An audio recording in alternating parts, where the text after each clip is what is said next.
જમ્મુ કાશ્મીરના પહલગામમાં આતંકી હુમલાનો ભોગ બનેલા શૈલેષભાઈના પરિવારમાં શોકનો માહોલ। ત્યારે શૈલેષભાઈના મોટા ભાઈ ભરતભાઈના ઘરે પણ શોકનો માહોલ છે। ભરતભાઈ મોટા ભાઈ વરાછામાં રહે છે। પોતાના ભાઈના નિધનને લઈ તેઓ રવાના થયા। શૈલેષભાઈ જન્મદિવસની ઉજવણી માટે કાશ્મીર ફરવા ગયા હતા અને જન્મદિવસના એક દિવસ પહેલા આતંકી હુમલામાં તેઓનું મોત થયું। મૃતક શૈલેષભાઈના જમ્મુ કાશ્મીર પ્રવાસની કેટલીક તસવીરો પણ સામે આવી હતી। सूरत खातेના શૈલેષભાઈ હિંમતભાઈ કળથિયા જે 2 વર્ષ અગાઉ સુરત રહેતા હતા, હાલે મુંબઈ રહે છે।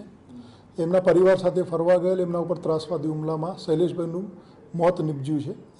જમ્મુ કાશ્મીર રાજ્ય સરકાર દ્વારા અમને ગઈકાલે યાદીમાં જણાવ્યું છે।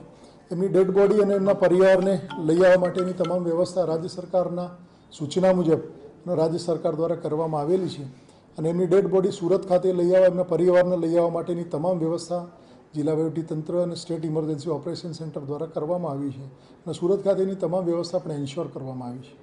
સર, ક્યાં સુધીમાં આવી શકે છે પરિવારને મૃતદેહ અને કઈ રીતે આખી વ્યવસ્થા? મોસ્ટ પ્રોબેબલી આજ રાત સુધીમાં એમનો પરિવાર સાથે એમને આવી જશે।